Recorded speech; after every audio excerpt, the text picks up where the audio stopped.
Radio,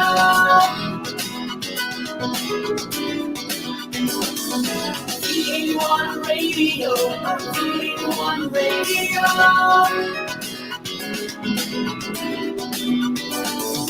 V81 Radio, V81 Radio.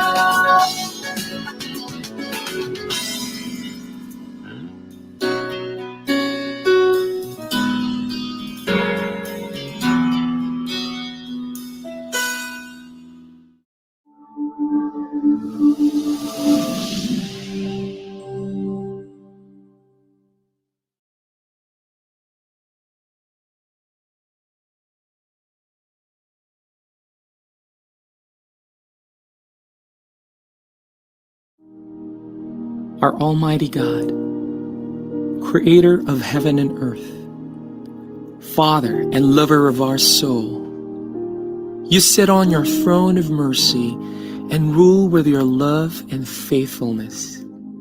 You are full of grace. We acknowledge your presence in our lives. Nothing is hidden in your eyes, even our challenges and struggles in life. We come to you with faith. We ask not only for our daily spiritual bread, but to seek your forgiveness and undeserving favor to heal our land, our family members, our friends and neighbors, even our enemies with COVID-19 and other diseases. Holy Spirit, help us to deepen our faith and see the opportunity to believe, obey, and worship. As we face this pandemic, you are Lord and God. Encourage us and change our hearts, not to fear, but to be full of hope and find ourselves praying and meditating your word. We believe no works of the enemy prosper to your children. Abba, Father, we believe that your Son Jesus Christ is Lord and Savior. He is the truth and our salvation.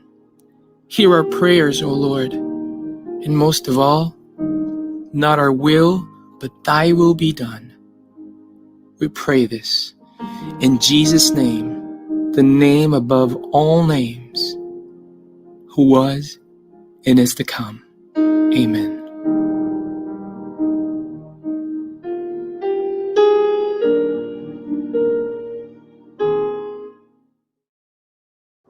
Naghahatid saya sa mga Pinoy, mga kanta at programang Tatak Pinoy. Napapanood at napapakinggan kahit saan ka man. Streaming worldwide. In South Manila, this is V81 Radio.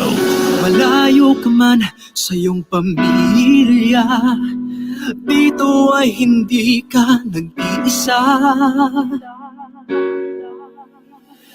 Tiyak ito'y iyong hahanap-hanapin, dahil ito ang nagpapasaya sa atin.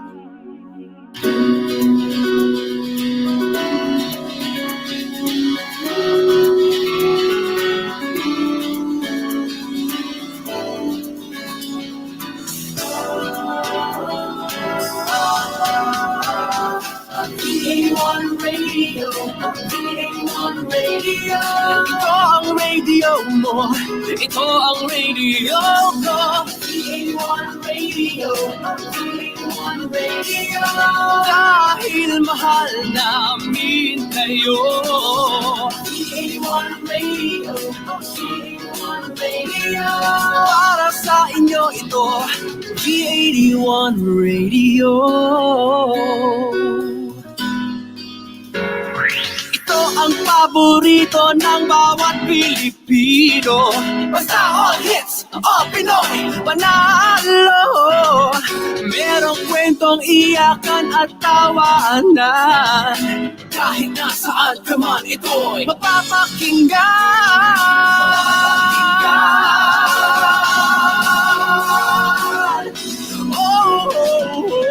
V81 Radio, V81 Radio. Ito ang radio mo, ito ang radio ko. V81 Radio, V81 Radio. Dahil mahal namin kayo. C81 Radio, C81 Radio. Para sa inyo ito, V81 Radio. Ito ang radio mo, ito ang radio ko.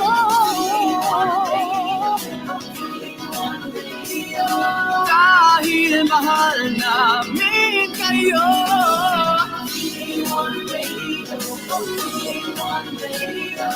Para sa inyo ito, V81 Radio.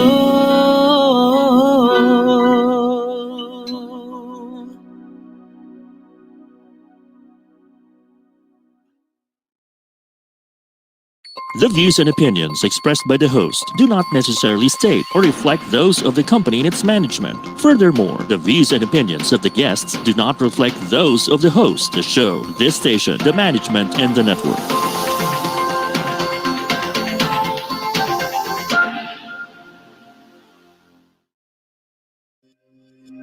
Discover the best kept secrets in metaphysics, law of attraction, science, and spirituality, and listen to practical mystics from around the world. Let's open Pandora's box with Reverend Reg Stan, your metaphysical minister, here in Practical Magic, your practical mystic source, only here on V81 Radio, Manila. Satnam, everyone. I am Reverend Reg, and today is March 28, 2021, and it's exactly 8:02 in 8:02 p.m. here in Manila, Philippines.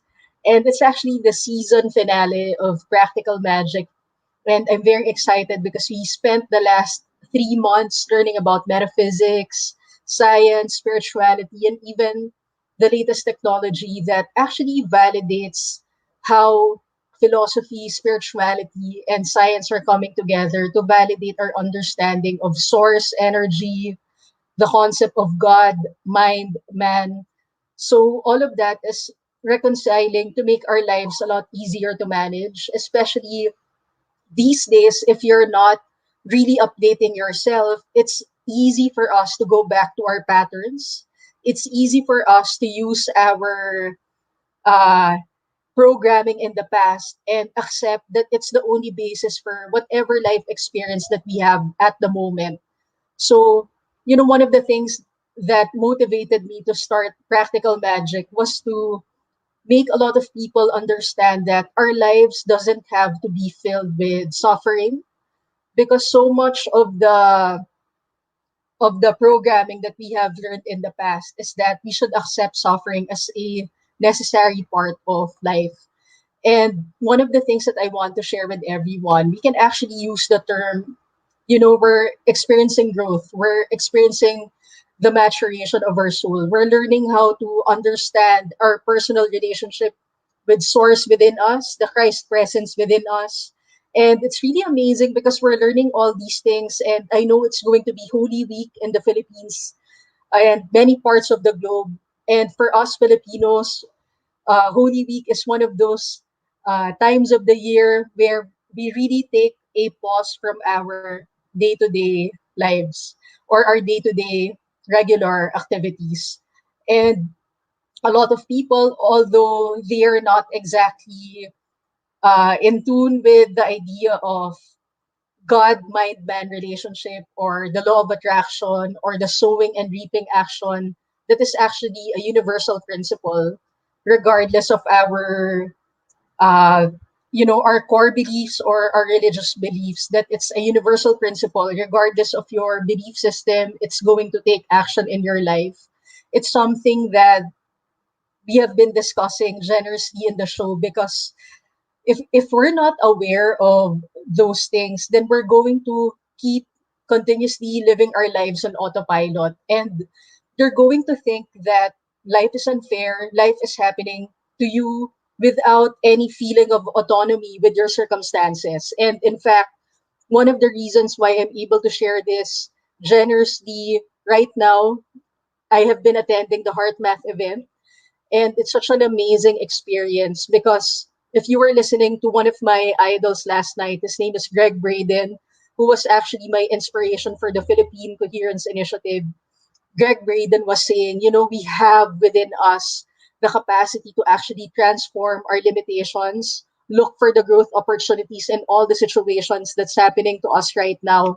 And having said that, instead of unnecessarily suffering in this global pandemic and this economic meltdown, so many things can actually turn around. And I'm very happy and very excited to welcome tonight my colleagues whom I have invited in the first episode of the show, Dr. Yolanda Dukes, mystical researcher, and Tina Brinkley Potts, who's a digital marketing strategist and a metaphysical minister as well, and my colleague, my brother, Reverend Adam Hayden, who's a friary traditionalist and also a metaphysical minister. Good morning to all of you in your side of the globe. Good morning. Good morning. Satnam. Wow. Satnam. Satnam. Yes, Dr. Dukes, I think you're the earliest in terms of It's time very zone. early. Yes. So, uh, how is it right now in Dallas? A couple of weeks ago, we were catching up, and the situation there wasn't really very pleasant in terms of the weather. But right now, I'm sure a lot has shifted already. So, how is it now in Dallas? Oh, it's nice. It's warm now. All the snow's melted. It's very nice here now. Yes. Awesome, fantastic. And how about you, Reverend Tina? Oh, the weather's fine. The weather's great here. Yeah. Awesome. So, is it cooler or hotter right now from your part of the globe? So we're about 60 degrees, 60 or 70 today, which is pretty nice for this time of year. Awesome, awesome. And thank you for that. How about you, Reverend Adam? How is it now in your area? Well, it is definitely spring. Allergy season has kicked in full force, and it's actually been pretty sunny, which is really rare here in Washington State. Wow, awesome. And I just love the spring. And we know that when we talk about the spring, it's also symbolical for us metaphysical ministers. It's not just another season that's passing us by. And I want you to share a bit more about the spring, Reverend Adam, especially from the beacon perspective. What does it mean for us? Well, spring is one of the most important times of the year because this is the time that we start sowing the seeds for the next year. And Mhm. so, spring's about, like a lot of cultures, we have spring cleaning, we thresh out the negative energy and stuff from the past year out our front doors. That's where the typical symbolism of the witch and the broomstick is. It's about cleansing. And so I've been Mhm. working on my garden and, getting ready to plant some physical seeds and some spiritual seeds for this next year. Nice. I love the concept of spiritual seeds, Reverend Adam. Can you please explain more about it? Well, spiritual seeds is very much like in the metaphysical viewpoint is more like attracts like. Um, if you wish to bring abundance to yourself, you got to plant the seeds to reach that goal. And so now's a good time. I actually did a Tarot Tuesday on my own channel and stuff, and during that time, I talked about preparing for the next year for working on business ideas and um, really getting out there. Taking time to get education in your chosen field. To take that next step. And spring Yeah. is a perfect time to sit there and do that. Using intention and or even symbolism. Like for me, every time I plant a seed, I put a desire. So I sit there, I put it in the soil, and I water it, and I meditate with those seeds. Just bringing in abundance. And I think that's something that all of us as metaphysical ministers, we use positive affirmations, daily to water those seeds of what we want to see for the next year. And so now is the perfect time to sit there and start planting those seeds. Yes. Thank you for sharing that, Reverend Adam. Every time you actually talk about Wicca, you actually simplify for me and many of our viewers the beauty of the symbolisms of Wicca. I didn't even know that the broom was actually a symbol for spring and, planting seeds or something like that. So Well, thank you for yeah, that, Reverend. brooms and stuff are made out of, wheat sheaths and stuff like that. So it's definitely really Mm. connected to fertility, to the land, to the harvest, and yeah. Beautiful. So amazing. I'm writing a book and the title is Harvest. So with with that particular symbolism of Vika, that it's it has something to do with harvest. It's such a beautiful experience to be able to clarify that in the collective because Right. we have a very limited concept of what Vika is all about. Thank you for that, Reverend Adam.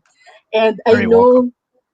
know, Dr. Dukes, you have so much to share in terms of how does one actually get their goals done. You're one of the most amazing goal setters and someone I know who accomplishes so much in such a short span of time. The last 3 months of our 2021, did you set any particular big intention? Did you accomplish it, or is it still something that you're working towards achieving? Well, I think what you're looking for are public goals, and I didn't have any public goals. It was more just getting ready for spring and spring cleaning. And after the storm that we went through, reevaluating disaster preparedness. So, yes, I am on task as far as those things are concerned. Awesome. And like what you mentioned earlier, of course, in the beginning of the year, we all set our intentions. But Mhm. something like a snowstorm that we never expected to happen, it can really get you, disoriented. Mhm. So, how do you encourage people? What's the best thing for people to do to make a pivot? Especially you set an intention and this thing happens. What do you think is the best way for someone to do in order to cope with something that's totally unexpected, like what happened with the Yeah, snowstorm? to ride the wave of it. And to say it's totally unexpected is not true. We live on a dynamic planet, so we all experience weather. So there are no surprises here. And to stay grounded in that knowledge of knowing that at any point in time you can experience rain or flooding or snow like we did, which was historic here. I just rode the wave of it. I saw it coming. I saw it coming fast. I live in a life of somewhat preparedness, so food would never be an issue. Clean water wasn't an issue, just in case we had lost power. But we were just prepared to be of service to others in our community that needed help. Thank you for sharing that, Dr. Dukes. And that's something that I've always admired about you. Every time there's a situation, it's the preparation that you've always, instilled ever since we were starting uh, to talk about how to actually manage one's life a lot easier and better. I don't know if it's an Aquarian trait where we really want to prepare for things ahead of time. Is that particularly an Aquarian trait? I think it's a little bit of an intuitive thing and realizing the truth. The planet is moving, it's dynamic. So to say that we're never going to be part of the weather, to me, seems silly. There's only so much that the system can do, so much that the system can handle. And Texas proved that when the whole state went into a state of emergency, the power companies couldn't handle that. So if Yeah. you are living in a city in Texas where it's normally really hot, there's no place to go off and buy a nice winter coat for 0 below. We don't have sleeping bags like that. There's just so if Mhm. you're not on a note of preparedness, that's how people died here, because they had absolutely no sense of where they were, and they could not warm themselves. No heat, no electricity. They couldn't clean their water. People got really sick. It was a pretty serious thing here. So I say ride the wave. Ride the wave of knowing where you live. If you live where it floods, have flotation devices. It only makes sense. Have 3-4 days worth of food and water. Everybody can do that. It doesn't matter how poor you are. If you can afford 1 bag of rice, get 2 bags of rice. That's it. Yeah. Thank you for sharing that, Dr. Lutz. And it's really good that our viewers are hearing this because we have a global audience. And I'm learning as I manage the show that so many things are actually very interesting to talk about, especially with our diverse cultural experience and whatever traditions that we have. And the next one, thank you for sharing that, Dr. Lutz. And of course, Reverend Tina, good morning. How are you? Good morning. How are you doing? I'm doing great, and it's always lovely to exchange messages with you. And both of us, we've always resonated with Dr. Ponder's work, just the universal principles on breaking your limits, especially in terms of what we perceive is prosperity, because we always talk about prosperity in terms of material, but people rarely talk about it in terms of the metaphysical aspect. Yeah.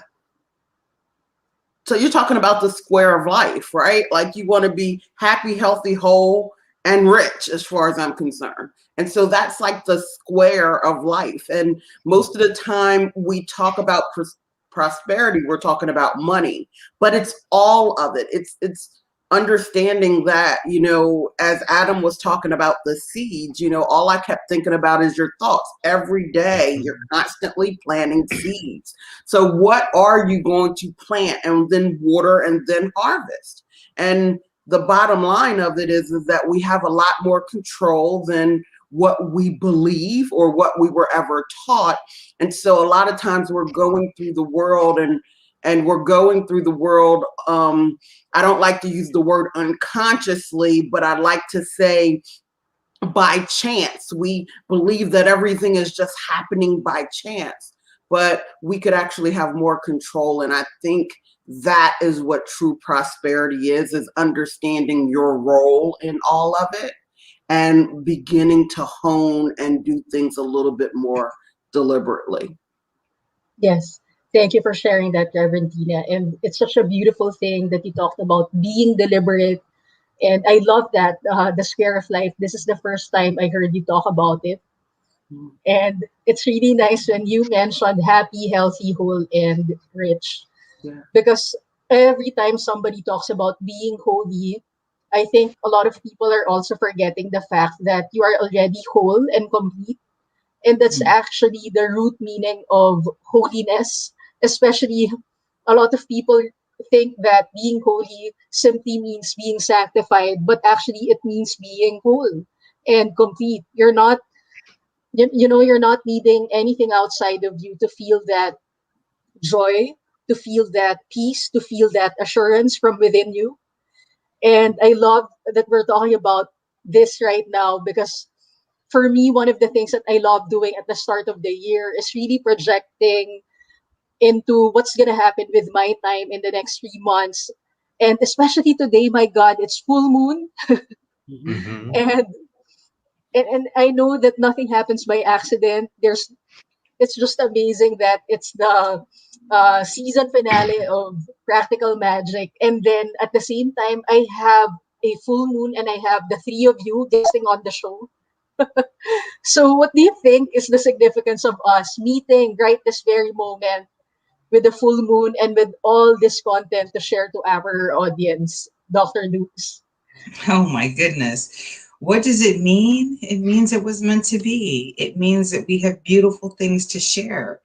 And I love that these things are recorded for posterity. So at some point, the person that needs to hear these things the most will find them. That's the point to me. Yeah, thank you for sharing that. And Reverend Adam, I'm sure you have a weekend insight to share with the full moon, especially you are a devoted practitioner of making rituals during seasons like this? Yes, actually, that's half the reason why I haven't slept at all this last night. I was enjoying the energies of the full moon. I was planting my own seeds among the Wiccan Read, which is a series of concepts that witches across the world have gained insight from. One of the phrases is, "When the moon rises at her peak, then your heart's desires seek." And I think that it's very propitious that we are having the season finale and the end of the show on a full moon, because now is the time to seek where you want to be, where we all want to be. And actually, the fact that we're here at the end, being the fact that we started the season together, I myself have actually gone through so much healing.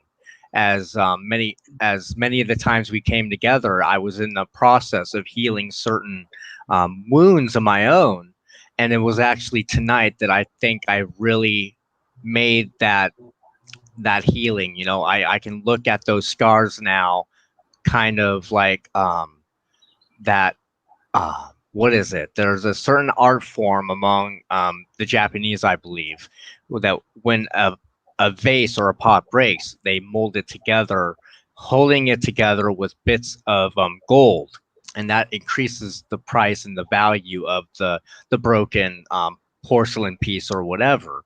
And in a way, I now tonight kind of came to that point where I see now the beauty of the hardships I went through. I've seen, since my first foray getting out there, within social media and doing my own videos, started from this show, and just seeing how much things have changed since the beginning of the season to the end now. It fits perfectly. I mean, when the moon rises at her peak, then your heart's desires seek. And my desire that I wanted for 2021 is to heal these wounds that I've been dealing with my entire life. And so it's very propitious that we've come together on this time, beginning of Passover as well. And so it's just amazing synchronicity we have going on here. And I believe very strongly that this is not the end. I have a very strong belief that we're going to be getting together quite often, you guys.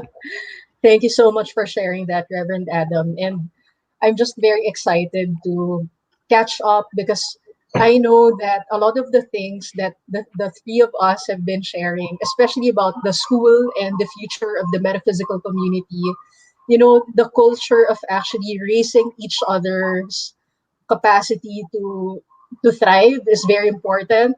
Dr. Dukes actually has been helping a lot of people in the university, and it's so amazing, Reverend Adam. Your new setup right now, it feels like uh, I'm watching a movie. So a lot of the Yes, things. thank you, Dr. Dukes, for the beautiful green screen. I've been enjoying it and playing around with it a lot. I'm glad you're finding joy in it. Definitely. Yeah, and actually, I love that we have this kind of example because a lot of people will actually follow in this footstep. And I'm seeing that in the community at the moment, in University of Metaphysics, the way to actually get each other clients right now is to, just be there helping each other out because it's the only way that we're going to thrive. I mean, we can't just keep waiting and waiting for opportunities. If you're already there and you can reach out, then you might as well do it.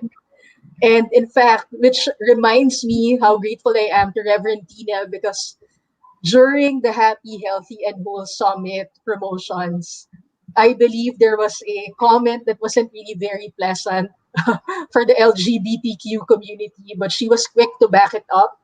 And I didn't even know that. And honestly, I was very touched that she would bother to research beyond what I knew because I have a limited information, especially everybody knows that when it comes to the LGBTQ community, I feel quite sensitive about it. So thank you for that, Reverend Tina. Oh, you're definitely welcome. Researching and really going back to the beginning of things allow you to break down what's true and what's been passed off as true. So like at some point in time when you're talking about the LBGT community, we have been told so many things that might not be true. And before we even go there, I just want to say sometimes you have to be willing to go a little bit deeper and being able to stand and say, I don't agree, even when you are standing against family. Like, so the person that actually made the disparaging comment is someone who was in my extended family. And it doesn't even matter to me if I don't agree with what you're saying. I'm going to stand up for what I know to be true. And what I know to be true is that there were a lot of things written into the Bible in order to control, so that in all of the different reiterations that was not there in the beginning. And one of those ways was definitely about sexual orientation. So I just know that there's so many things we've been afraid of. I mean, my gosh, pastors used to say that a car was the devil's horse. Like, I mean, think about how crazy that sounds to us right now. That they used to say that a car was a devil's horse. Why? It was something different. It was something outside of what was normal for them. Now we jump in cars every day. Like, to not have a car is almost like, what are you doing? Like, you can just go so far. But it isn't until somebody said, wait a minute, this, I'm going to go against what's normal right now because I believe something different. It's not until somebody actually makes that stand do we have any change. Yes, thank you so much for that, Reverend Tina. It's such a beautiful thing to hear. And honestly, although I'm here in the Philippines and I know the three of you are in the States, I feel very concerned that Asians have been complaining about, uh, how they're discriminated right now in the States. I'm not sure how it is in your area at the moment, but we've been getting a lot of news from our friends who are in the media that a lot of my Asian friends are actually concerned for their safety. Um, so please update us. How is it in Dallas right now? Is there really discrimination going on, or is it just really, just one state that actually experienced that? I think from my perspective, it's the one state. For whatever reason, that person had a bad day. I'm not seeing that here. Everybody has always been kind. It's a multicultural area. There's lots of people, lots of different types of people, and just on a personal note, we love differently. All of us do. The types of human beings we love, whether it be male or female. And from my perspective, you're on the forerunning ground of helping people to understand what love is. Just because you love the same sex doesn't mean there's something wrong with you. You're just bringing in new information, and this is just a new way to be in love, a new way to have family. That's it. That's my perspective. Thank you for that, Dr. Dukes, because of course, every time I bring up the LGBTQ topic, I'm still surprised that there are people who are still very much triggered by hearing LGBTQ topics. And honestly, for me, I just want to work quietly and get my goals done. I don't even have a partner right now, so sometimes, sometimes it just makes you think that, like what Reverend Tina mentioned earlier, it's not even a direct concern for me at the moment, but I just feel the need to stand up for something so that whatever form of hate doesn't really go in a very high intensity. So that's also my stand at the moment. And it's not like it's the only thing that I'm concerned about. I have more things to do with my time. So anyway, Reverend Adam, I was married weekend a couple of years ago.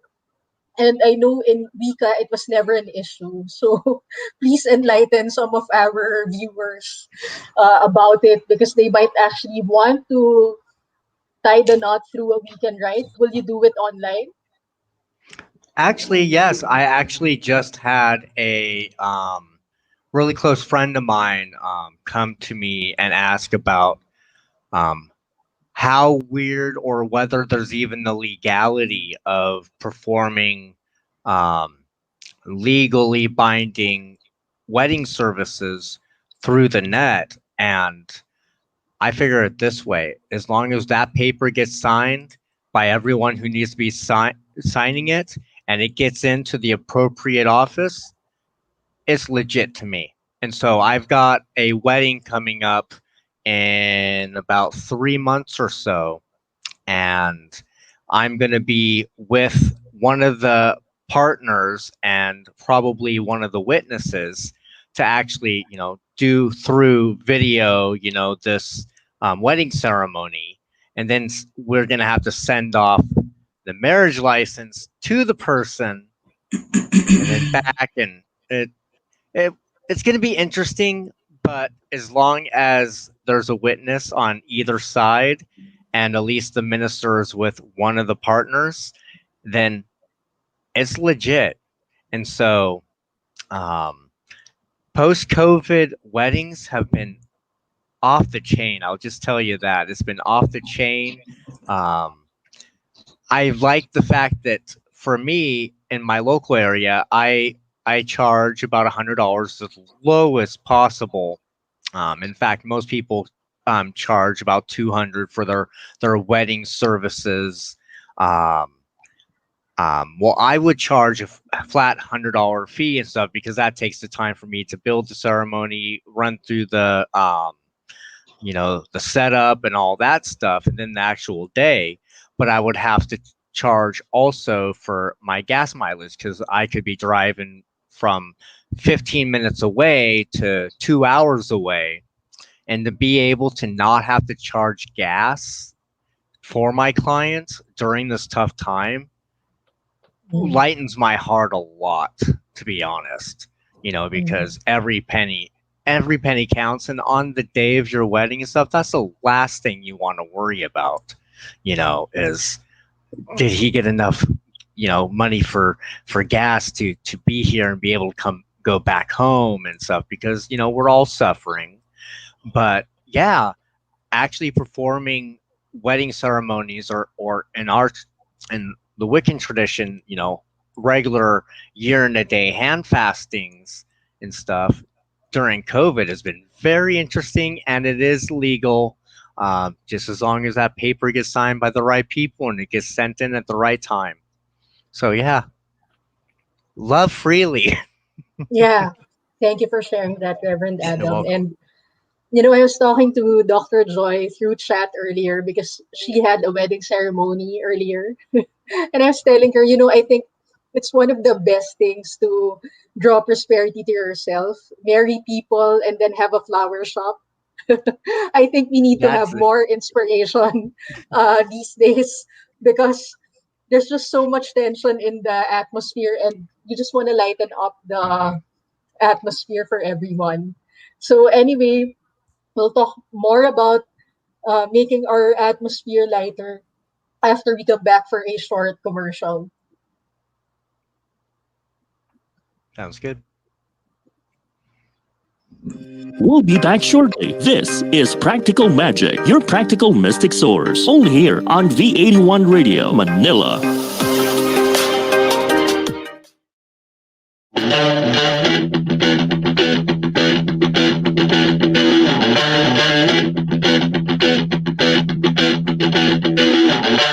Please allow me to introduce myself. I'm a man of wealth and taste. I'm a king of rock, there is none higher. Some MCs should call me retire. Before my kingdom, you must choose fire. I won't stop rocking till I retire. Now we rocked up 20, rhythm correct, all crystal on time, and rock connect.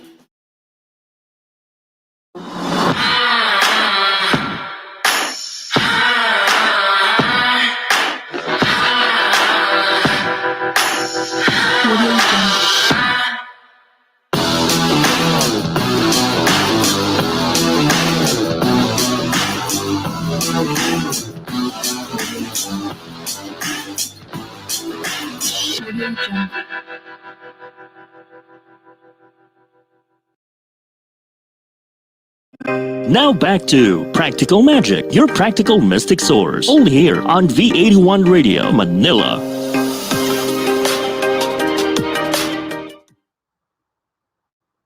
Satnam, everyone. I am Reverend and happiest full moon again. And now we're back for Practical Magic, where we're talking about how to make the atmosphere lighter for everyone, especially so many things are happening. They're bringing back the lockdown here in the Philippines, and we just want to know how is it best to actually turn things around. You're in the middle of something very confusing, very challenging. But of course, every time something is confusing and challenging, it provides opportunities around it, but we just have to figure out what is it that we can do. Especially, it has been uh, more than a year since President Rodrigo Duterte announced a lockdown, and so many other countries followed with the lockdown.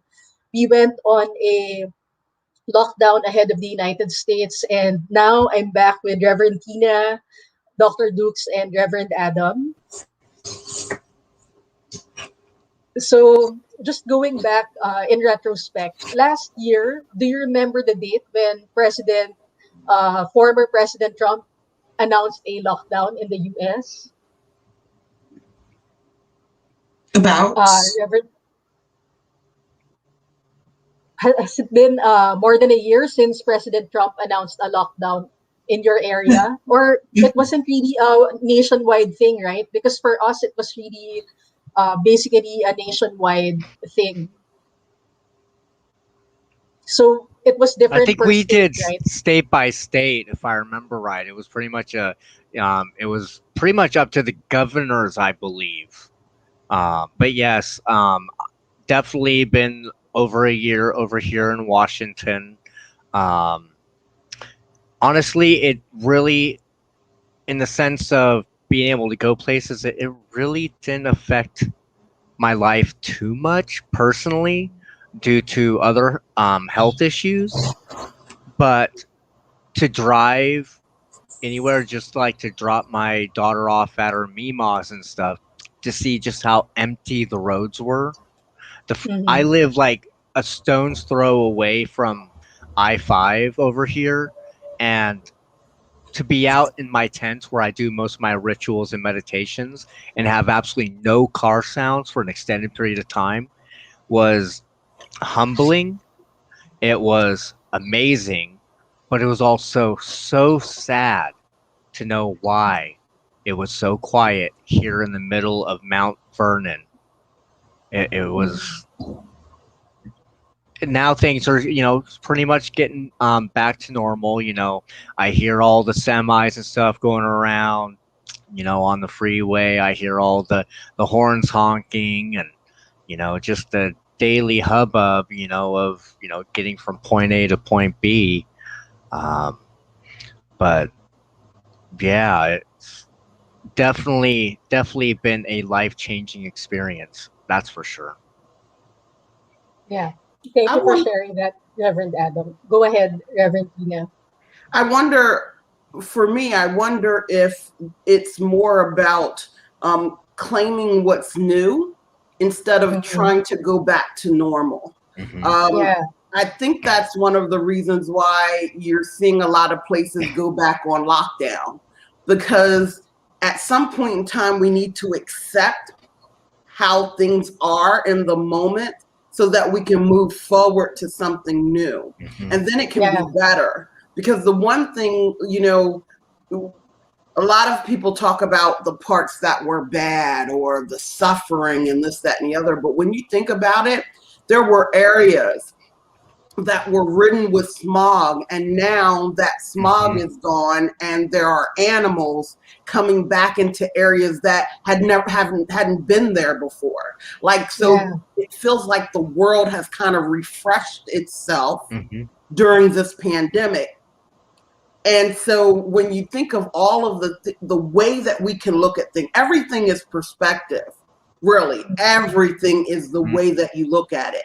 And so if you're sitting in the house, I was just explaining this to someone the other day, that technically, even though I hardly leave the house, I go around the world each and every week. Like right now, you're in the Philippines, you're in Washington, you're in Dallas, and I'm outside of Philadelphia. Like, but this is a normal occurrence for me. So I'm learning about different cultures. I'm interacting with different people. It may be different than what I was used to, but it still is a great way. And, you know, the thing that when Adam was talking about the legality of whether something is real when you do it online, what I thought was so funny is all of the people who were questioning online methods, because I've been doing online stuff for over 20 years. And so it was so funny to watch every school system, everything try to figure out how to do what we've been doing for years and still don't really have it mastered yet. So it all is ever perspective. We've been sold a bill of goods that maybe we don't need to buy into anymore. I'm not saying everything needs to stay virtual. I'm saying that maybe there is a renewing that's trying to happen, and maybe we should let it happen. Yeah. In fact, Reverend Tina, which reminds me, I'm so proud of University of Metaphysics because it has always been online. And we know that the university has been online for many years now, and the school wasn't really affected by the change. And in fact, one of the things that I'm also very happy to share, you know, in the Philippines, a lot of people want to go to good universities, but I feel that in our school, you have the chance to go to get quality education, but not feel very pressured financially because we have a relatively affordable tuition plans. And it's something that I'm mentioning in the middle because you mentioned that you've been doing online and stuff for a really long time now.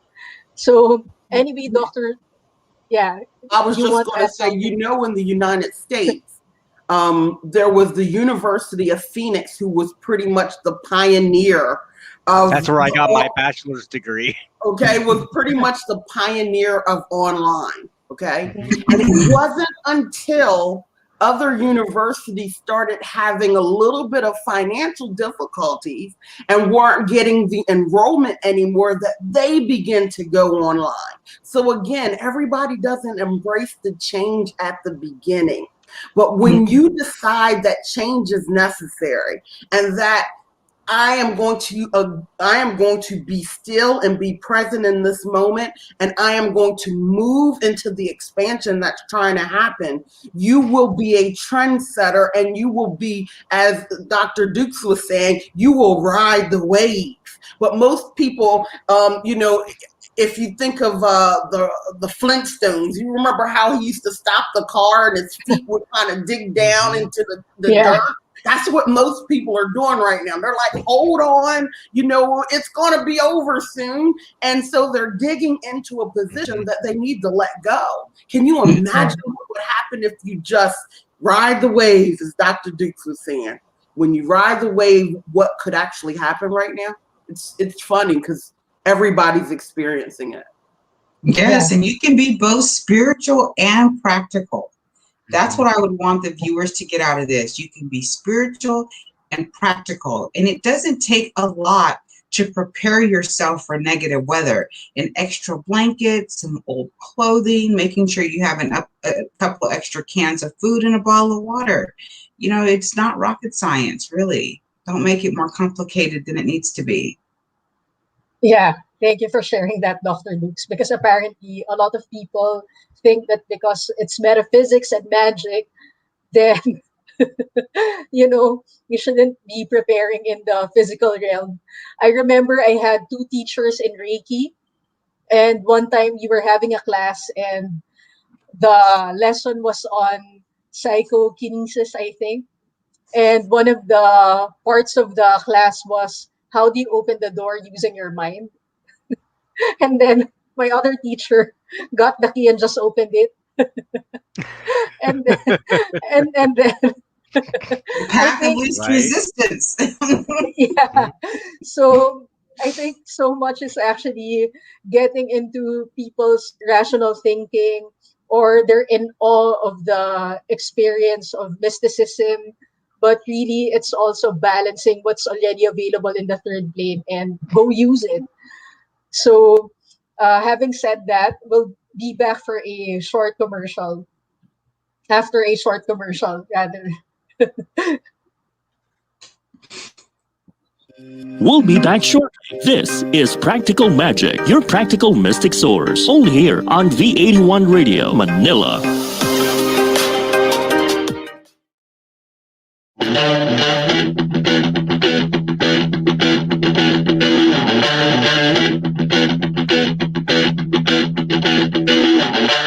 Please allow me to introduce myself. I'm a man of wealth and taste. I'm a king of rock, there is none higher. Some your MCs should call me sire. To run my kingdom, you must choose fire. I won't stop rocking till I retire. Now we rock up 20, and come correct. All crystal on time, and rock connect.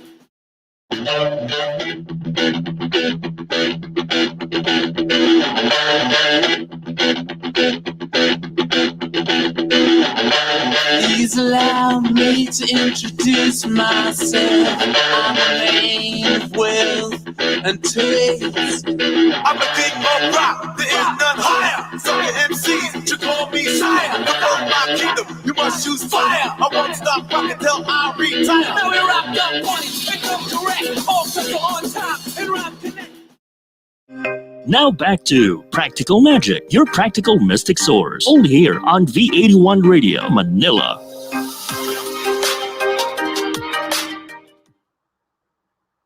Satnam, everyone.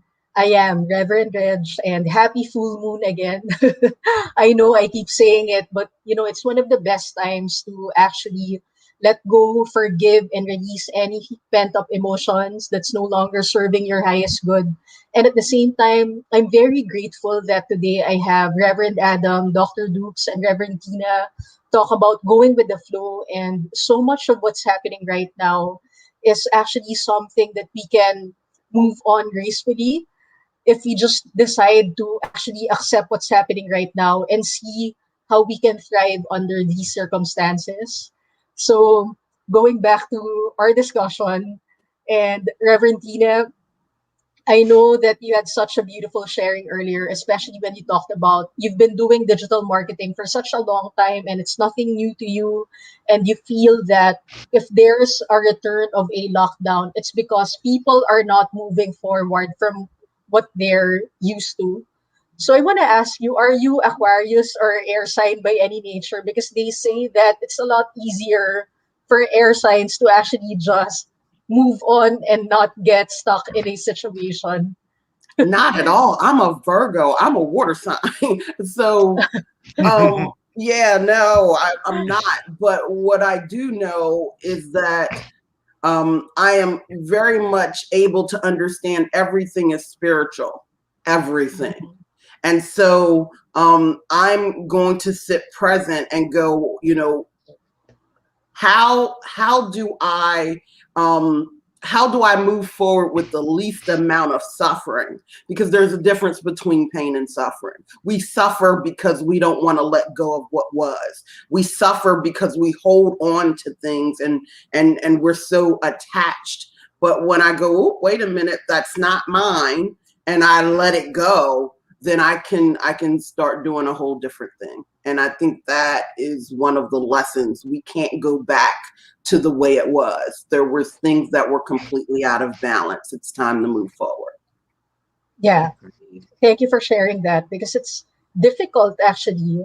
And one of the things that I keep getting from people, especially during the lockdown, a lot of people experienced unforeseen breakups, and a lot of people are actually thinking, during the lockdown, people feel that it really tested their capacity to relate with their partners. Do, do you think it was really unforeseen though, or were they able to use a lot of things as the mask? So could it have been that because everybody is moving so much, right? Going to work, like the things that you weren't dealing with are now up in your face. Could that be more than, it's just unexperienced or unforeseen? See, sometimes I think we let things sit in the background for a long time. Yeah. Without dealing with it, right? So I just think that this has brought a lot of things right in your face. So Yeah. let's deal with it. Yes. Yeah. It's true. And the reason why I actually brought it up is because one of the things that just passed, especially now, is March 28th. And a month ago, it was February. And we know that for a lot of people, Valentine's Day is still a big deal. And that's why they say that so many dating apps are actually thriving, even in the face of this pandemic. And it's one of the things that we cannot disregard because part of our humanity and our lives is actually dealing with people on an intimate level, families, friends, significant others. And we know that even if you set your goals and you're surrounded with friends and family and your significant other, you're going to have to find a way to make it work. It's not like you're going to tell yourself, you know what, I'm very goal oriented, so I'm not going to relate with anyone. It's not the case.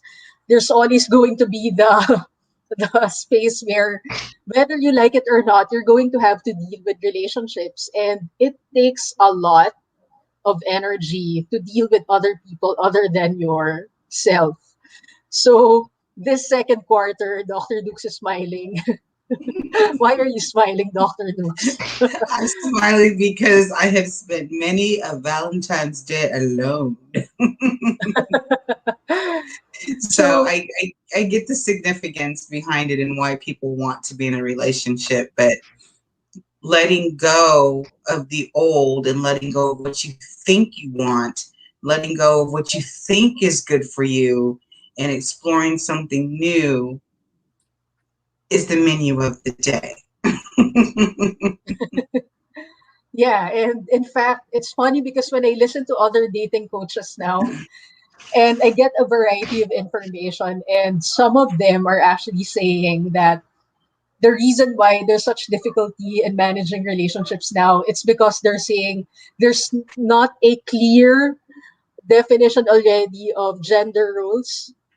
And right now, they're saying that, women are going more towards their alpha energy, and it actually disorients the biological male partner because now they don't know where their place is, in terms of managing and relating with their partners. What can you say about it?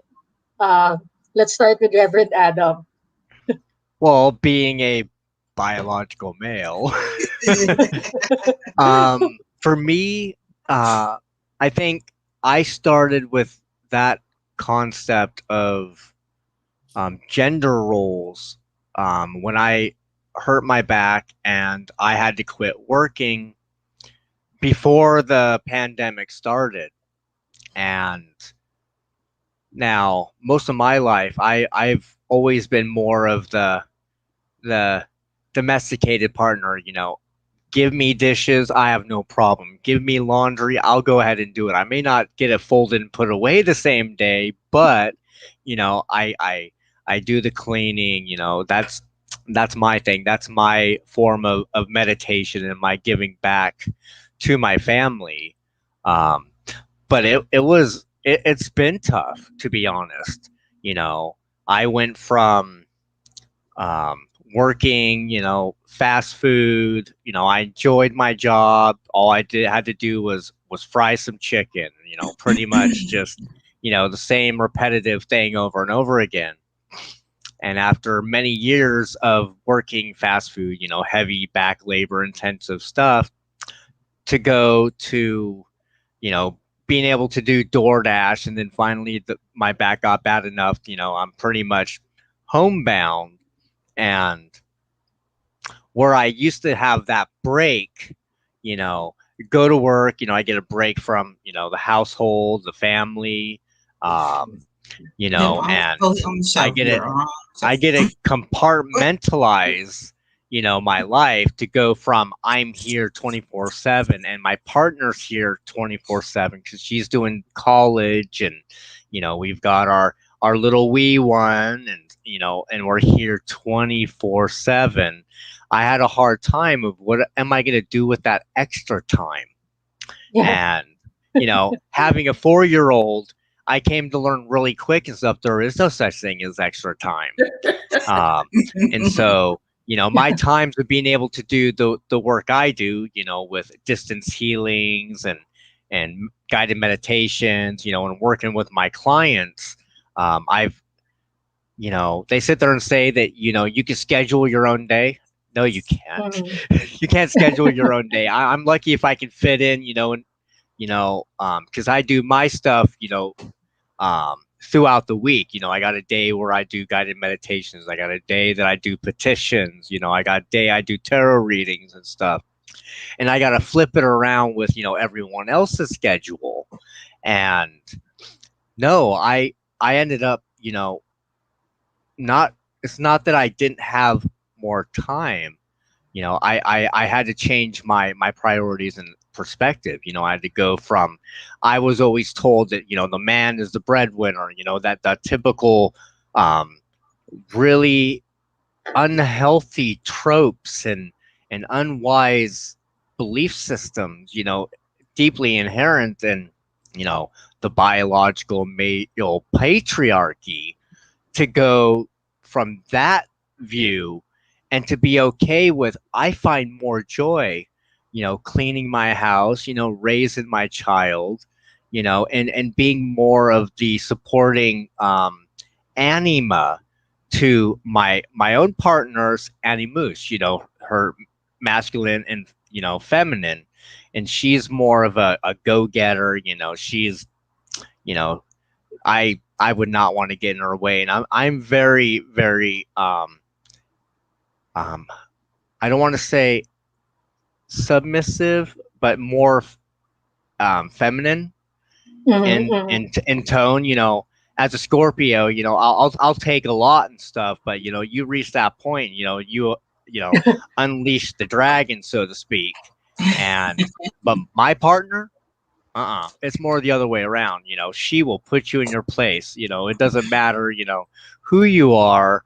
If you've said something that's offended, she's right there, so she's taken more of the masculine role, and I've taken more of the feminine. And so I think it's, it's about time, that men honestly step up to the plate instead of hide behind, well, men aren't supposed to do that, And so that's my view. Yeah, I agree with you 100%, because home is where you both stay. So there's no reason why both people should not be able to navigate home, and knowing where laundry detergent is and how to do dishes is a big part of that. Right? Yeah. And I was going to just say, I personally haven't been in a committed relationship for a long time, simply because I have embraced, I typically don't talk in masculine and feminine. So, because I feel like, but if I were to talk that way, I've embraced my whole self. And so for me, I'm not going to take a step back from that to be something different to make somebody else feel better about themselves. Codependency. So, yeah, and you shouldn't have to either. Yeah, so I feel like I'm going to shine my light and we both should shine our light and then come together and then shine together, whatever that means for each person. And most people don't approach it that way. So, but when it comes to relationships, I have a lot of great relationships, intimate relationships. And most people think intimacy means sex. That's not exactly what I'm talking about. But you can have intimate, beautiful, deep relationships with great people. But I just feel like you should be able to be whole in those relationships. So until I find one where I can be whole in that relationship, I will stay happily single. I love it. Yeah. But I have a question though. I feel in a way when you enter into a committed relationship, of course there's going to be some adjustments because you're building a life together, and there are certain things that both of you are gonna come together that was totally out of your individual experience. So, I just feel that for me, if I'm gonna be with someone again, which is, I feel that of course there's going to be some adjustments. It can't be entirely what's convenient for me because you're going to build a life together. So there's going to be a dimension in your experience where it's shared with someone, and because it's shared with someone, it's a new experience.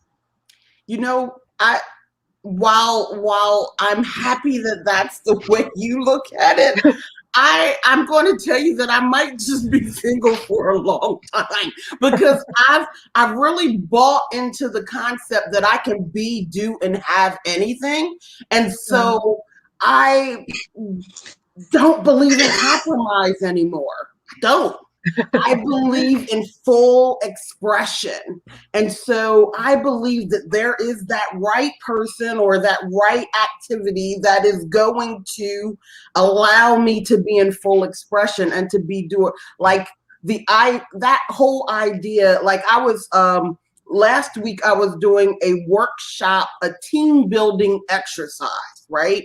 And so they told me I approached it different than anybody who's ever come in there and did this before. And they all were like supercharged because first I focused on the individual and making sure that individual is bringing their strengths and is living in their highest good and then the collective of the team. See, most people are putting the we before the I, and you really got to put the I before the we. And I believe, because again, the words I am are the most powerful words in the universe. And so when you start sacrificing the I am for the we, I just believe you cause problems. And this is why so many people are finding that they don't like their relationships no more when they all have to sit together because they've compromised so much that they don't even remember who they are. Now, there are people who did not approach their relationships that way, and they're thriving right now during this pandemic. They are finding that they love each other even more because they didn't sacrifice the I for the we. The I was still able to exist inside of the we. That's a whole different game. Yes. Yeah. Whole different. Exactly. All right. So anyway, Reverend Adam, what is it that you want to share in particular? Because for me, there are certain dimensions, like I mentioned earlier. You're going to share an experience with someone. There's going to be certain habits or patterns that you have where you're going to adjust. For instance, when it comes to food, I remember me and my partner, we would not agree on certain things about our dining experience. And of course, there was a certain, of course, he had to adjust on things like that because I know as a nutrition student that certain food that you eat will actually bring out certain emotions or moods in a person. And simple things like that, you think it's simple, but it actually affects a lot of your mood and how you relate to your partner. So for me, there's going to be some form of adjustment when you're with someone. And honestly, for me, I think when you like someone, it doesn't really become effortful. it becomes effortless to do certain things because you're both just enjoying each other's company and learning about each other. No, you're exactly right. Um, you guys have mentioned some really good points, particularly with the concept of leaving behind this codependency culture we seem to have inherited. Um, I myself, when I was young and dumb, I was very much um, very toxic, and I didn't realize just how toxic I was until all the shadow work I've done. I've gone through every single dysfunctional relationship. I've realized just how much of that was actually on my shoulders. Um, Mhm. I've learned about compromise. I've learned about not living up to other people's expectations or expectations I think they have of me within the relationship, and Mhm. to live authentically according to my own inner source. And I think it's funny that you mentioned the whole food thing, because right now my body's deciding that we're going to go ahead and toss out a lot of things, which is kind of funny because this is actually the diet I had growing up. It was very much of a vegetarian diet, very light on meats, and it was more of a hunter-gatherer type situation. I wouldn't eat big meals. I'd snack throughout the day. But as we acculturate to certain standards, like you go to school, you have lunch, you have breakfast at school, you have got lunch at school, and that's what you get. There's no snacking in class, and so you get acculturated to this. And so you know I started eating a lot more meat, a lot more foods that I didn't know that I was actually allergic to. Like, I didn't find out until I was 15 that I was allergic to dairy. Um, Mhm. but I love my dairy food type stuff, and so my body's now at that point where, well, we're gonna toss out dairy altogether. We're gonna toss out lots of meats. We're gonna go ahead and do that. And I live in a household of Hispanics. My father-in-law is Hispanic, my wife's Hispanic, and so we've got a lot of sodium. We've got a lot of tacos in and out of the house, lots of heavy meats and stuff. And my body's in there saying, "Guess what? You're gonna have yourself a salad because you can't handle all this other stuff." And so having a partner and a father-in-law that's like, okay, it's not about um, well, because they cook this food, I felt at first, that, well, they cook this food, I have to take it in. I don't want to be rude to Mhm. Mhm. no, they're going out of their way because they care about me, and not that, well, we've just got to go ahead and do this for him. And so it's the same mentality we have to put into all of our relationships, that we do not need to put expectations of what other people's expectations are.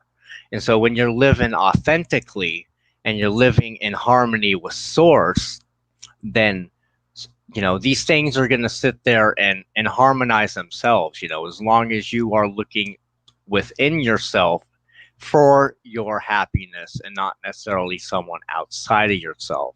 And I think we're seeing a lot of that um, within this last year, really show out from these relationships, because you're in the same home. There is no work break from family. There is none of that. You've better come to some sort of inner healing and stuff, because that will filter out into all of your relationships. And I'm polyamorous by nature and stuff, and so I've been through the whole this person brings this into my life, and you're right. Intimacy isn't primarily sexual, and so we've got to move away from the concept that intimate relationship is all sexual. We got to move away from, even this sex as a primary basis of love, and love is not primarily a physical thing. It is very much an emotional, it's etheric even, because it touches upon such inner cores that we may not even really grasp and even in basic science, but it's something that we've learned within the metaphysical ministry, that there are so many layers to existence, and that if we don't come in harmony with that ourselves, we're going to bring disharmony into what's around us, and that includes our relationships. Yeah.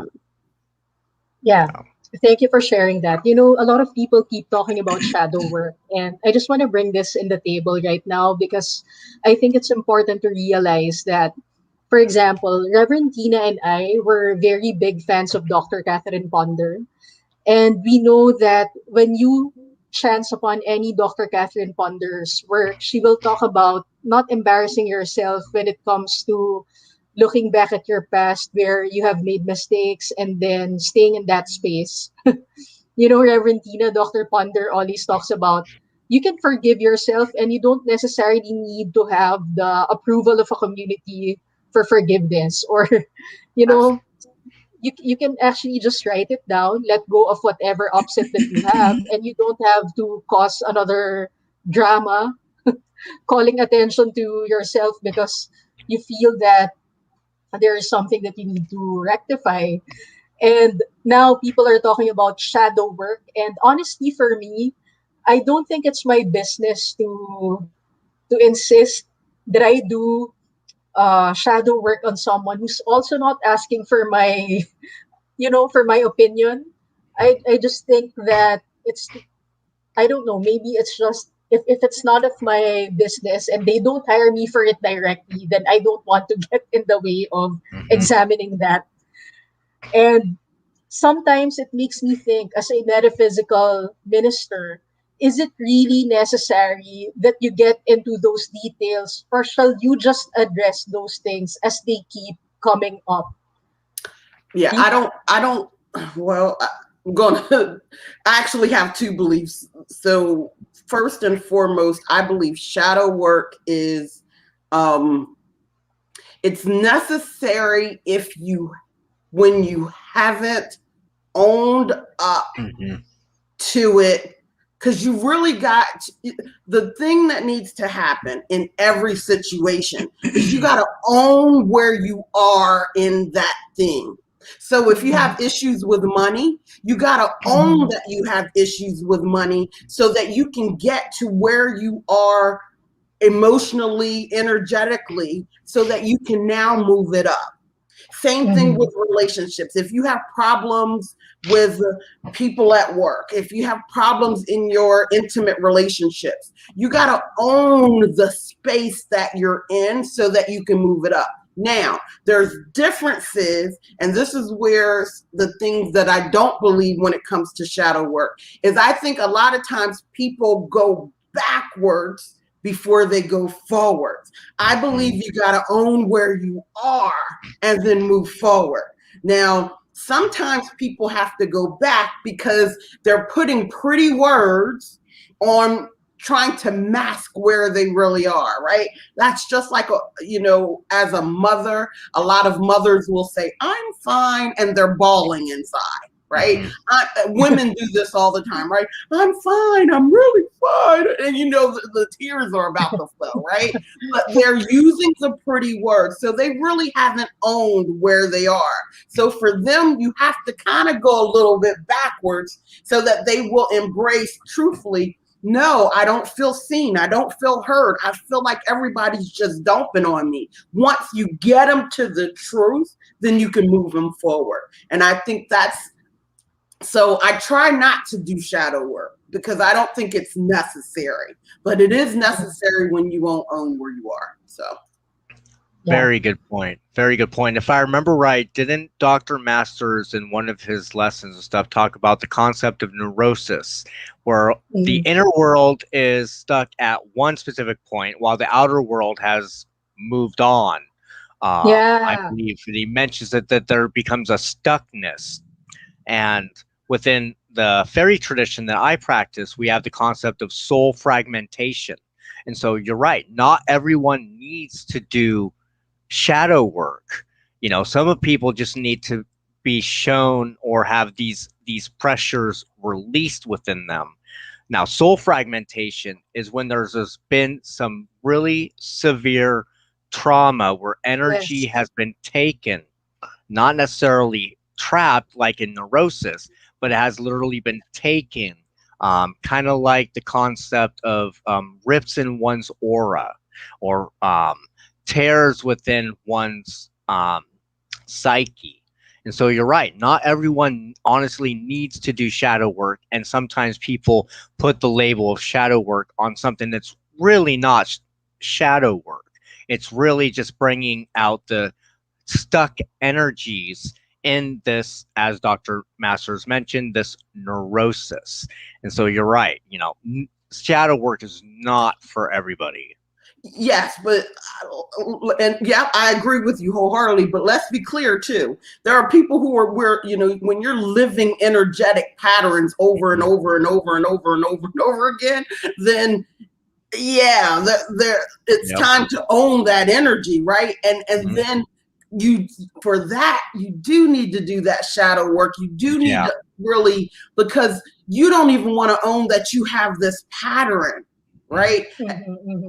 That pattern has to be owned. Yeah. Exactly. Out of my mouth. How about you, Dr. Dukes? What's your position? Thank you, Reverend Tina and Reverend Adam. I think there comes a point in our spiritual life where we do need to integrate what we consider the darkness or the shadow parts. It's just part and parcel of soul development.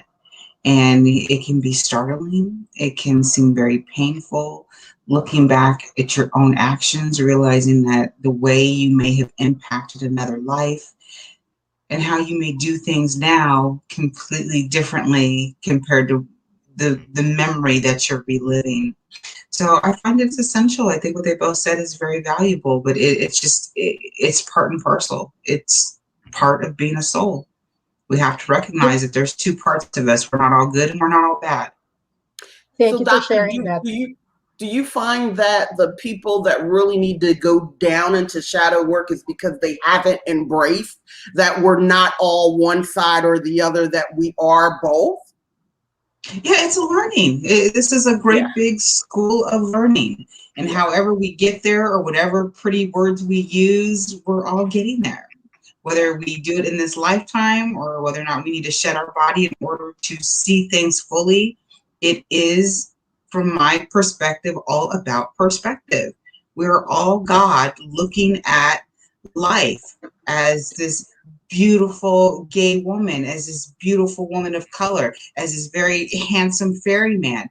We are all God looking at life from that perspective. Hey, I'm a woman with red hair. This is my way of expressing God through me. We're just looking at things. That's it. We're an experience. Thank you for sharing that, Dr. Dukes, Reverend Tina and Reverend Adam. I have a follow-up question because I'm beginning to, I'm just beginning to question things. For example, if no one actually brought up a particular question, it will not be part of your awareness in the first place. Yes. Like if if no one asked about if no one asked a particular question about that particular topic, then it will not be part of the awareness of that collective experience. Yes. So I really feel that sometimes maybe we're overthinking things, and because for example, a lot of people would feel paralyzed or immobilized by a particular experience because someone brought up a particular topic and now they're stuck there. instead of realizing that, for example, it makes me wonder, and please share your perspective on this. When I look at the likes of Elon Musk, Jeff Bezos, and Steve Jobs, for example, these three people, they were trying to build businesses of their own.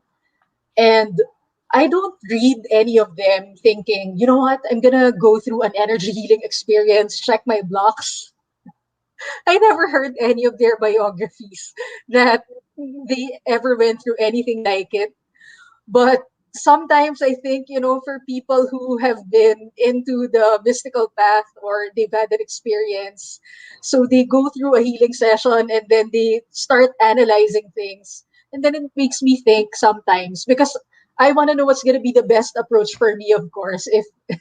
If I'm just going to have to do it their way, where they're just very intentional about where they want to go. And for some people, they go through the experience of digging whatever it is that's blocking them.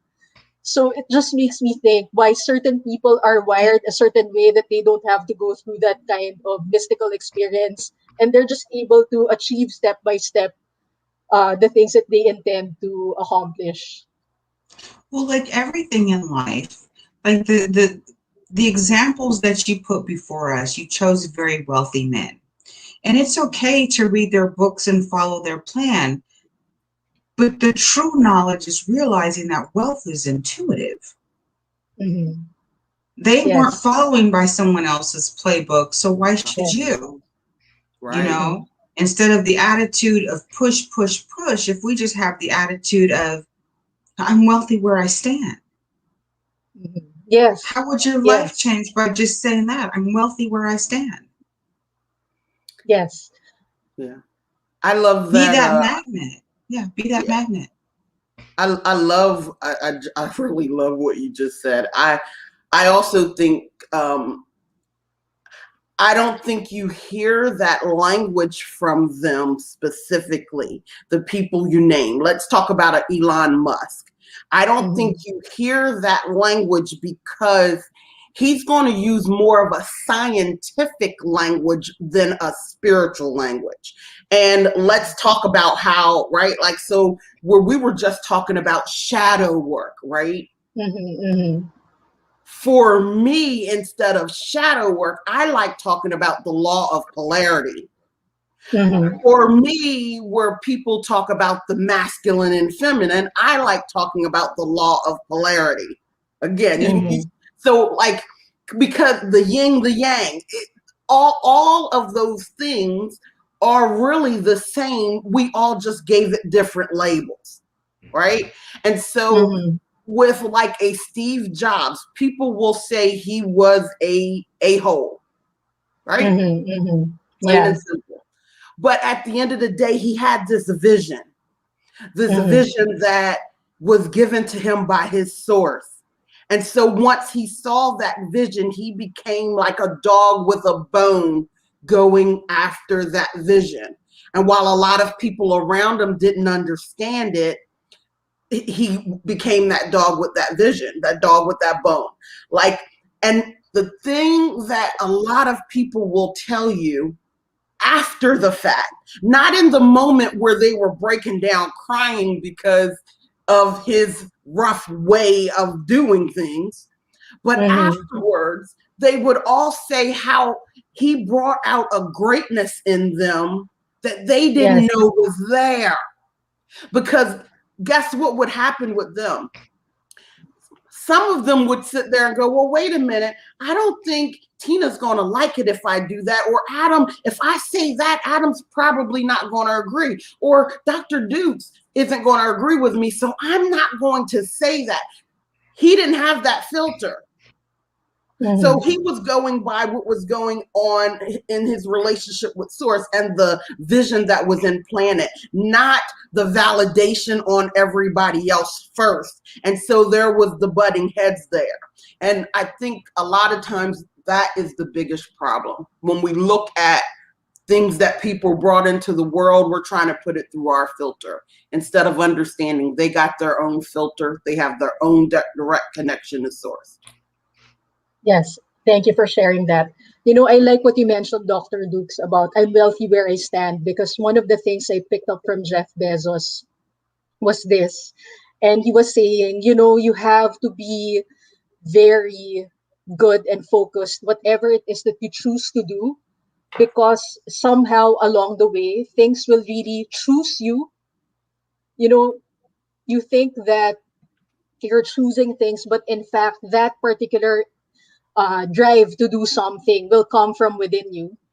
And he was saying, during the gold mining in California, and a lot of people were thinking, gold mining is very lucrative right now, so I'm going to leave my job as a medical professional or as a lawyer, because right now it's very wealthy to become a gold miner, and they left their jobs.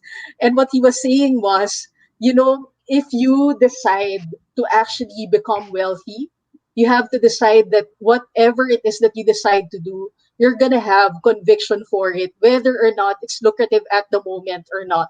You're just going to keep working at it until later on the rest of the community will be able to catch up with the momentum that you're creating.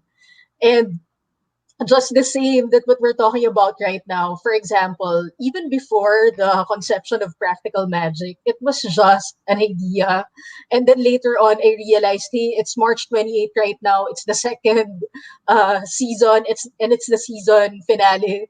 So I'm always thinking, it's just nice to pick the brains as well of other great thinkers, for me at least, as a program anchor, because it's in the variety of experience that we actually get to enjoy each other's company, and realizing that you have very different perspectives, but then you realize where you stand in that diversity is what makes you define yourself, and makes you stand in your power without realizing that you have to lose yourself along the way, which is also very interesting, because we're talking about how do you manage maintaining your originality or individuality, but at the same time work as a team.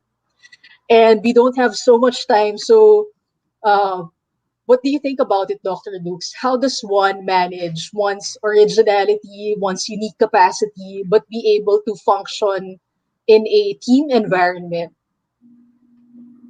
By following your joy. Mm-hmm.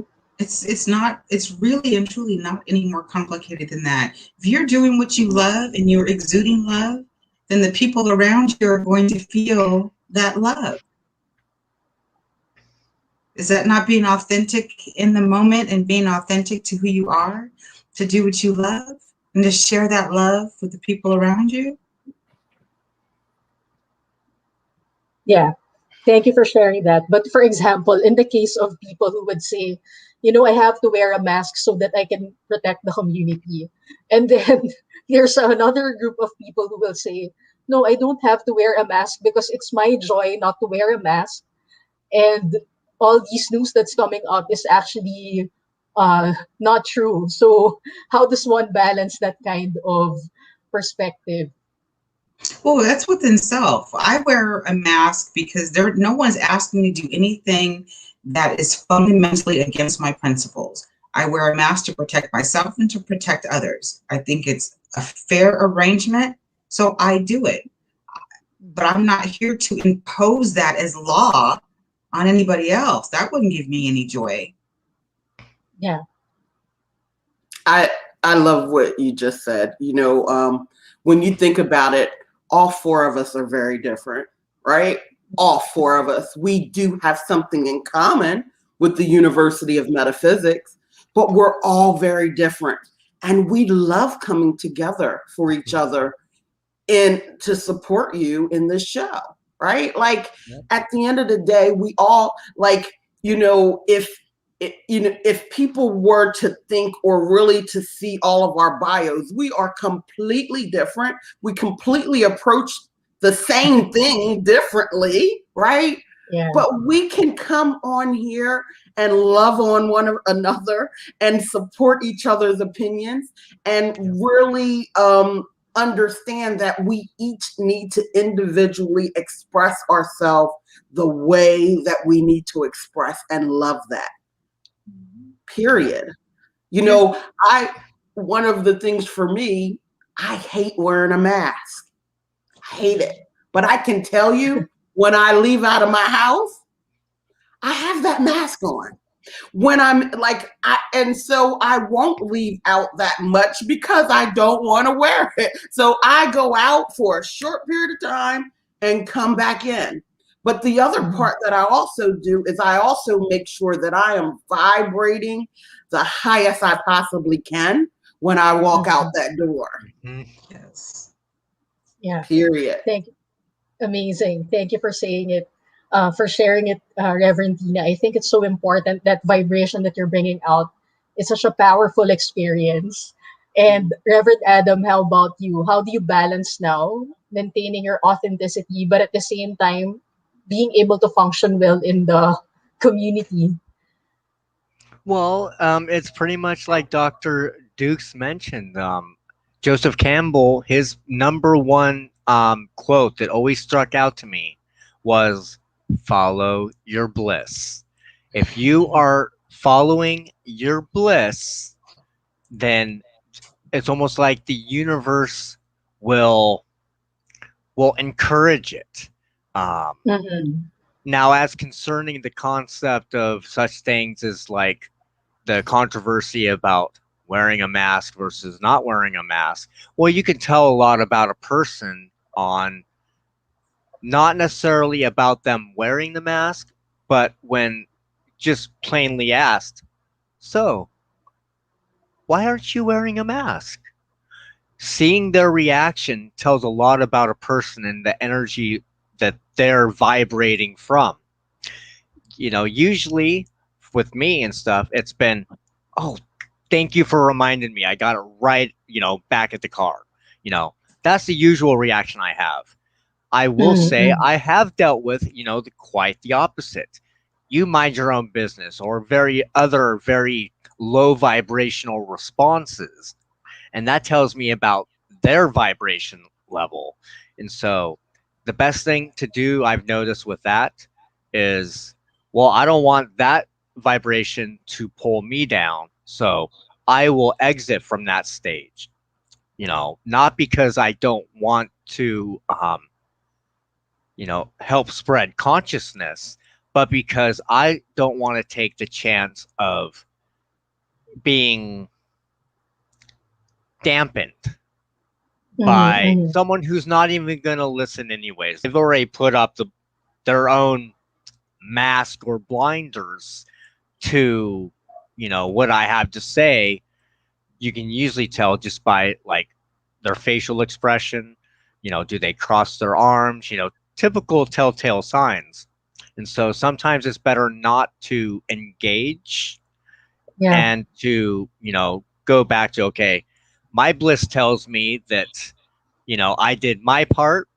I mentioned, why aren't you wearing your mask? Now it's on them. What they Yeah. do at that point is on them. Yes, it may affect those around them, and that's something that they will have to handle in their good time, according to what fate or the universe has to say about that choice. And so, just in the end, it's really you vibe with who you vibe with, and if you don't Exactly. like the way you're vibing, then there's some gunk in the cog in your machine or something. Whether it's a Yeah. person, an energy, or a concept. Yeah. Thank you for sharing that, Reverend Adam. And in as much as I would like to continue with our conversations, you always have this great momentum towards the end of the show. You don't want to stop it. Anyway, Arthi, thank you so much for helping out. Happy and please put up the ad board. So anyway, before we end, I just want to thank Unity Philippine Spiritual Center and Benedictine International School for helping me out in the start of Practical Magic, and Reverend Florence Monzon, my teacher in Unity. Next one, please.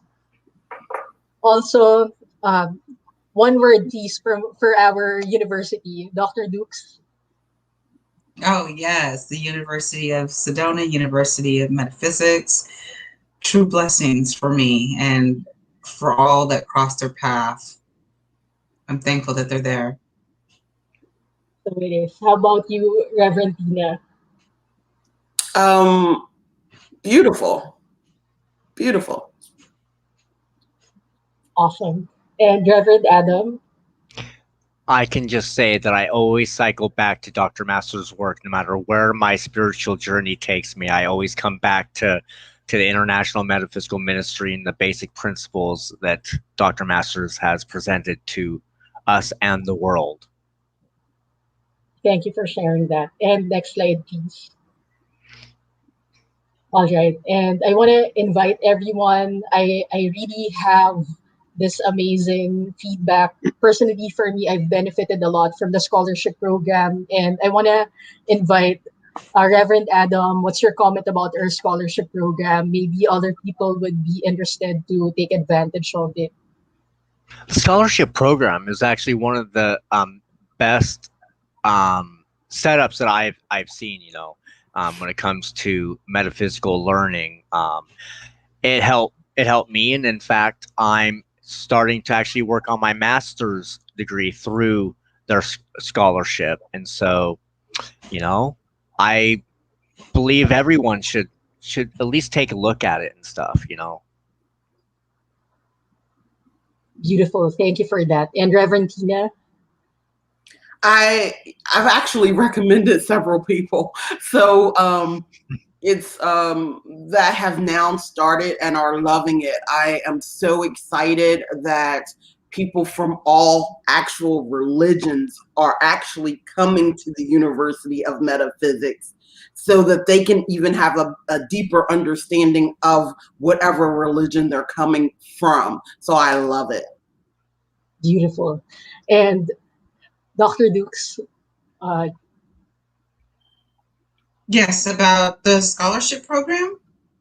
yeah, sorry. Which is, I wasn't it's okay. I was reading it. It's absolutely awesome. Of course, I use the program as well, but yes, it is wonderful. There's no sort of pre-qualification. There's no interest fees. They make it easy and affordable for anybody that's looking to make a change in their life. Yes, thank you for sharing that, Dr. Dukes. And I just want to wrap up to everything that they said. Another thing that I want to emphasize to everyone, so many things that I learned in my first college degree. I'm very grateful. I learned a lot of technical skills. But with the University of Metaphysics, it really makes you feel how do you stay elevated despite the many twists and turns that's happening in your life.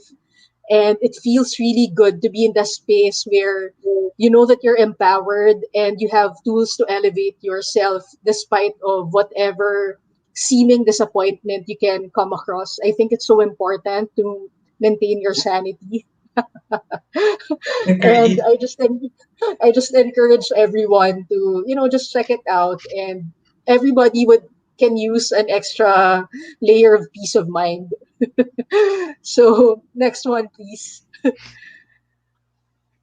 And I want to thank Dr. Anita Caprice, Dr. Leanna Viuli, Dr. Cindy Palos, my brother Anthony Benton Brown, yes, Andrew, Reverend Andrew Whitburn, Dr. Yolanda Dukes, Dr. Kathleen Riley, Dr. Stephen Casmina and his wife Tenny, Reverend Tina Brinkley Potts, Jennifer Hill, and next slide, please. All right. My friend Arnel Caranto, and of course Reverend Sheila Tillich. Thank you so much to my co-producers, Sir Charlie, Sir Rolly, V81 Radio, Papa Gio, and at the same time, I want to thank Michelle Burr, our CEO from the university, who's been very supportive of me. And of course, the rest of the International Metaphysical Ministry Board of Directors. Thank you so much. And my schoolmates, of course, you're a big inspiration to me. It feels so good to be part of our Facebook group because I'm just here in the Philippines. I'm all by myself. And, when you have that feeling that you're able to reach out to other people, even if they're in the other side of the globe. It feels so good. And before we end, since it's full moon, is there any one of you who would like to lead us into a short meditation before I do the prayer of protection? Because it's full moon, let's take advantage of this collective energy.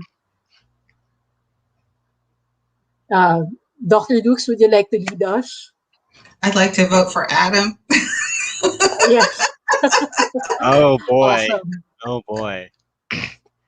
Oh, okay. Put me on the spot. Because I love you and I know you can do it. Oh my lord. Okay, well, I guess probably just go ahead and close our eyes, take a few deep breaths, and call on Source by whatever name, concept, or idea.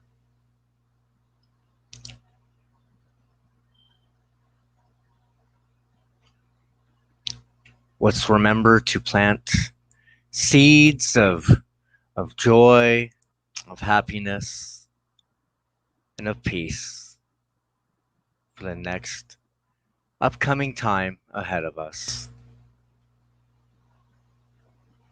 So mote it be.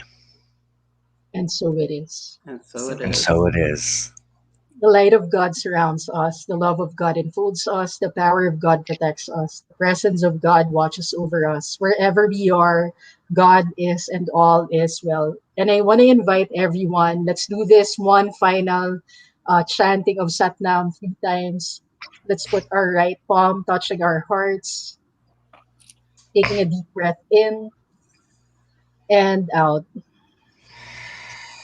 Take a deep breath in and out. Take a deep breath in and out. And feel unconditional love flowing in every cell of your body, every organ, and every aspect of your life. Focus your gaze on your third eye point and chant Satnam for yourself, another one for someone you are praying for, and the third for our global village. On 3. 1, 2, 3. Satnam.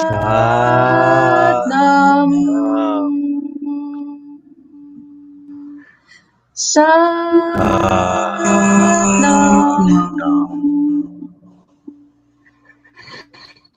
Satnam.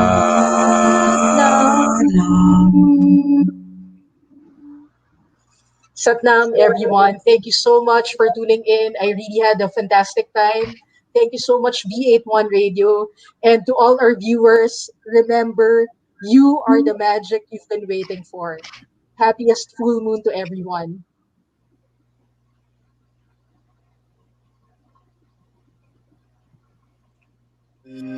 Consistently delivering the very best in metaphysics here in Practical Magic, your practical mystic source. Till next time, only here on V81 Radio, Manila.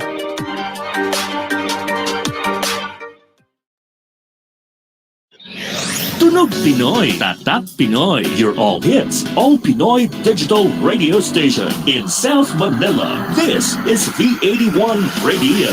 Ito ang paborito ng bawat Pilipino. Basta all hits, all Pinoy, panalo.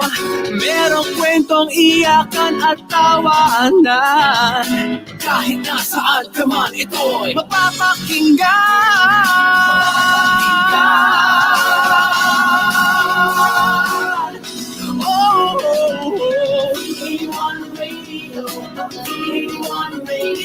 Ito ang radio mo, ito ang radio ko. V81 Radio, V81 Radio. Kahit mahal namin kayo. V81 Radio, V81 Radio. Para sa inyo ito, V81 Radio.